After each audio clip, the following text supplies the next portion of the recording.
Hello students, कैसे हैं आप। आज की इस क्लास के अंदर chapter number 3 linear equation in two variable के एक्सरसाइज 3 को आगे हम कंटिन्यू करने जा रहे हैं। इसके अंदर मैंने आपको कुछ क्वेश्चंस पहले करा दिए हैं वर्ड प्रॉब्लम के, और इसी सीरीज को आगे बढ़ाते हुए मैं क्वेश्चन नंबर 4 अब आपको कराने जा रहा हूँ। ठीक है, चलिए स्टार्ट करते हैं। कराने का मेथड और करने का मेथड वही है, बहुत सिंपल तरीका यूज करते हैं ताकि एग्जाम के अंदर कहीं पर भी आपके कोई मार्क्स कटने के चांस ना रहे। A taxi charge in a city consists of a fixed charge together with charge for the distance covered. For a distance of 10 km, charge paid is 105. For a journey of 15 km, charge paid is ₹155. What are the fixed charge per kilometer? चलिए question समझ में आ गया है। अब हम equation बनाते हैं। ठीक है, हमने लेट किया फिक्स चार्ज x है। फिक्स चार्ज को हमने क्या मान लिया, ₹x, और पर किलोमीटर चार्ज ₹y। यहां तो हो गया। अकॉर्डिंग टू क्वेश्चन कह रहा है कि फिक्स चार्ज तो x है, बट अगर वो 10 एडिशन करता है 10 किलोमीटर तो उसको 105 रुपए देने पड़ते हैं। सेकंड है कि अगर वो 15 किलोमीटर एडिशन चलता है तो उसको 155 रुपए देने पड़ते हैं। दो इक्वेशन बन गई है। ठीक है, अब इन दो इक्वेशन का यूज करके हम इक्वेशन 3 बनाएंगे। ये फर्स्ट इक्वेशन, ये सेकंड इक्वेशन। सो x की वैल्यू कितनी आ गई, 105 माइनस में 10y। ये हमारी थर्ड इक्वेशन आ गई। हमने तीनों इक्वेशन बना ली है। कंसेप्ट क्या है, मेथड है। जैसे मेरा सब्स्टिट्यूशन मेथड है तो सब्स्टिट्यूट करेंगे। Substitute this value in equation 2। Equation 2 के अंदर सब्स्टिट्यूट कर रहे हैं हम इस वैल्यू को, यानी x की वैल्यू है 105,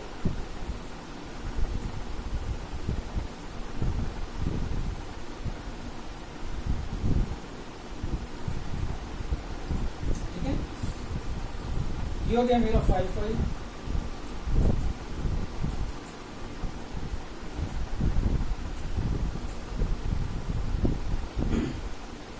तो 5y इक्वल में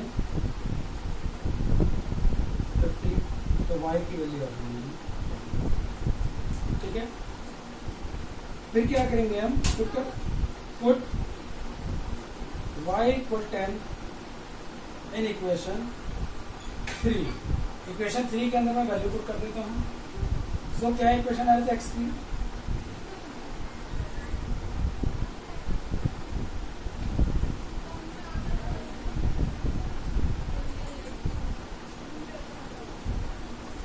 यानी कि x की वैल्यू मेरी आ गई 5 आ गई है।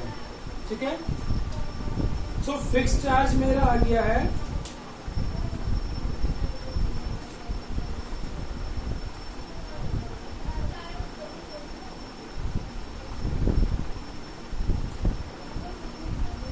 और ये हमारा एडिशन है जिसको हम लोग चार्ज पर kilometre.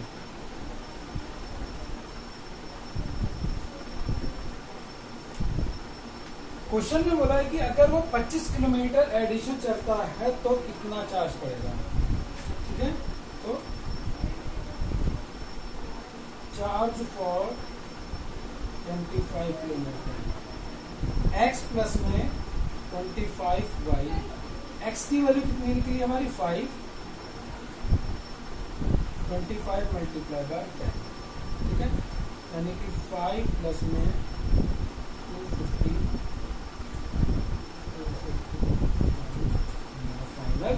Answer. So students, question बिल्कुल क्लियर हो गया आपको। चलिए नेक्स्ट क्वेश्चन की तरफ चलते हैं हम।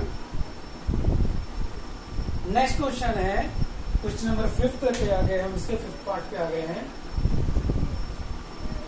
कह है कि a fraction become 8/11 if 2 is added both numerator and denominator। तो लेट कर लेते हैं हम, जो हमारा फ्रैक्शन है वो x/y है। कह रहा कि 2 according to question 2 add numerator x plus में 2 एंड y प्लस में 2 इक्वल टू 8/11। सो अब इक्वेशन बनाते हैं। इक्वेशन बनाने का क्रॉस मल्टीप्लाई करेंगे तो 11 x प्लस में 2 इक्वल में 8 y प्लस में 2, यानी कि 11x प्लस में 22 इक्वल में 8y प्लस में 16। इक्वेशन बन गई हमारी। इक्वेशन कुछ इस तरह से आएगी 11x माइनस में 8y इक्वल में 16 माइनस में 22। सो 11x प्लस माइनस में 8y इक्वल में माइनस का 6। ठीक है, फर्स्ट इक्वेशन बन गई। सेकंड कह रहा है कि if 3 add both numerator and denominator it become to 5/6। चलिए अब न्यूमरेटर एंड डिनोमिनेटर में हमें कितना ऐड करना है, 5/6।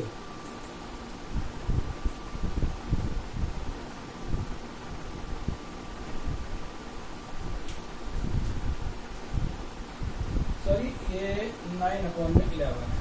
ठीक है, 9/11 यानी कि ये 9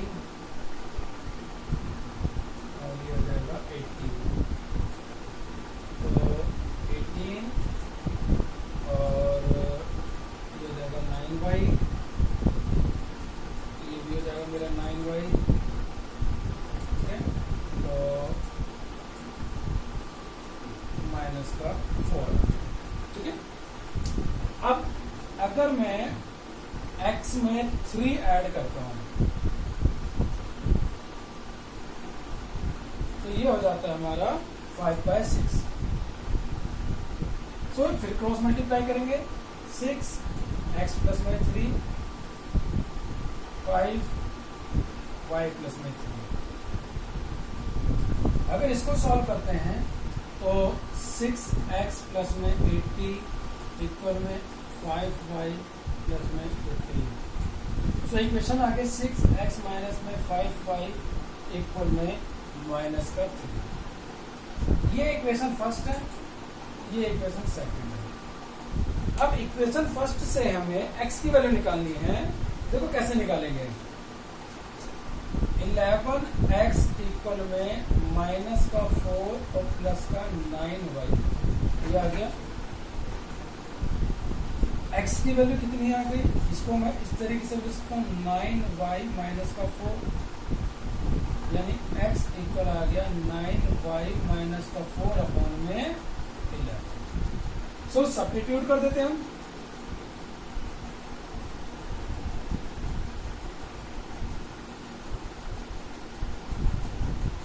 इक्वेशन 2 के अंदर वैल्यू को सब्स्टिट्यूट करना है। Equation 6 9y minus 4/11 5y equal में माइनस का 3।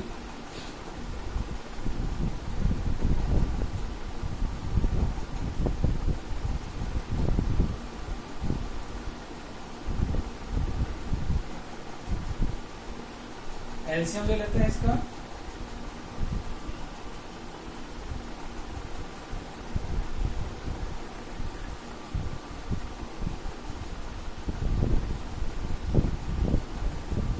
सो ये 11 यहां जाके मल्टीप्लाई हो जाएगा,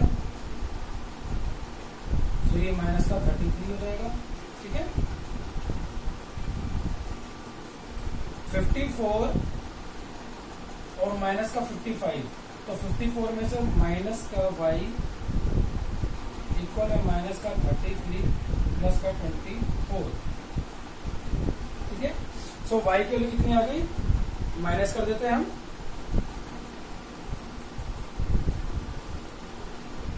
माइनस का 9, तो माइनस से माइनस कैंसिल हो जाएगा, y की वैल्यू आ गई 9। यहाँ तक क्लियर हो गया। जब y की वैल्यू 9 आ गई है तो हमारा अगला स्टेप क्या होता है, वैल्यू को पुट करना, पुटिंग करना। Put y equal 9 in equation 3। अब इक्वेशन 3 ये है हमारे पास, तो इक्वेशन 3 के अंदर वैल्यू अगर मैं पुट करता हूँ तो x की वैल्यू आ जाएगी, x इक्वल में 9 मल्टीप्लाई 9 माइनस 4 अपॉन में 11, 81 माइनस में 4 अपॉन में 11, यानी कि 77 अपॉन में 11, यानी कि x की वैल्यू आ गई 7। सो स्टूडेंट्स, क्वेश्चन नंबर 4 और 5 आपको अच्छे से क्लियर हो गया। चलिए अब लास्ट क्वेश्चन है हमारा इस एक्सरसाइज का, अब उसको करते हैं। तब तक आप इन दोनों क्वेश्चंस को नोट डाउन कर लीजिए। सो स्टूडेंट्स, क्वेश्चन नंबर 6 मैंने आपको बोर्ड पे शॉर्ट में लिख दिया है, फिर भी मैं रीड कर देता हूँ। कहता है question, 5 year hence Jacob will be 3 times of his son and 5 year ago Jacob was 7 times of his son, what is the present age. यानी कि अब इसके अंदर दो नए वर्ड आ गए, हैंस और एगो, ठीक है। तो ये दोनों वर्ड का यूज मैंने आपको पहले ही क्वेश्चन में करा दिया है, लेकिन फिर भी मैं दोबारा समझाता हूँ। देखो, हैंस आ जाता है तो वहां पर हमें 5 ईयर हैंस यानी प्लस करना पड़ता है, और एगो आ जाता है तो हमें माइनस करना पड़ता है, ठीक है। सो सॉल्यूशन करते हैं।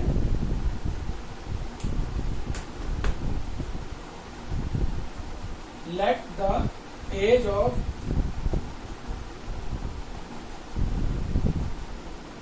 Jacob will be x year. Jacob की कितनी है, x है, and age of his son y year, ठीक है। दोनों निकाल लिए हमने। According to question 5 year hence, x plus में 5, Jacob will be 3 times x plus में y, सॉरी y प्लस में 5,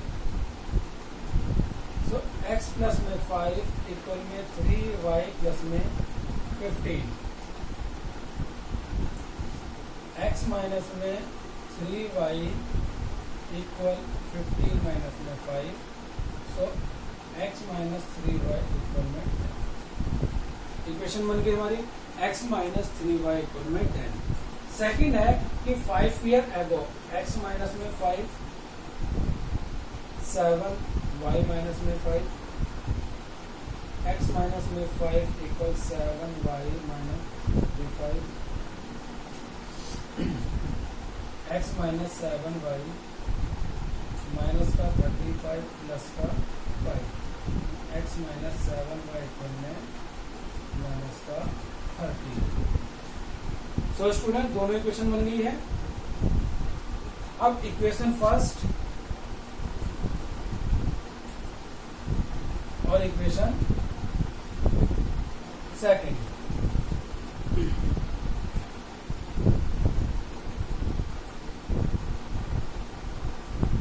एक सेकंड क्वेश्चन देखते हैं क्या है, ठीक है। अब इक्वेशन फर्स्ट में वैल्यू निकाल लेते हैं। x के लिए क्या लेंगे, x इक्वल में 10 प्लस में 3y, ये third equation. Substitute this value in equation second. So second equation ये है हमारे पास, 10 माइनस 7y, 10 प्लस में 3y माइनस 7y इक्वल में माइनस का 30, तो माइनस का 4y इक्वल में माइनस का 40, तो y की वैल्यू आ गई 10, और पुट कर देते हैं y इक्वल 10 इक्वेशन 3। सो x की वैल्यू हो जाएगी 10 प्लस में 3 मल्टीप्लाई 10, 10 प्लस में 30 40 ईयर्स।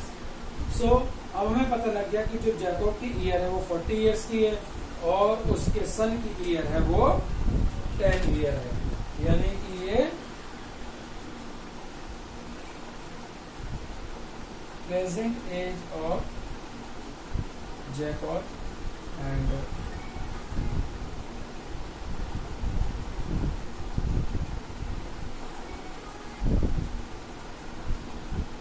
सो स्टूडेंट्स, आज की क्लास में हमने 3.3 एक्सरसाइज पूरी तरीके से कंप्लीट कर ली है। नेक्स्ट क्लास के अंदर मैं एक नए मेथड के साथ आऊंगा। तब तक के लिए आप अपना ध्यान में रखें। Good bye students.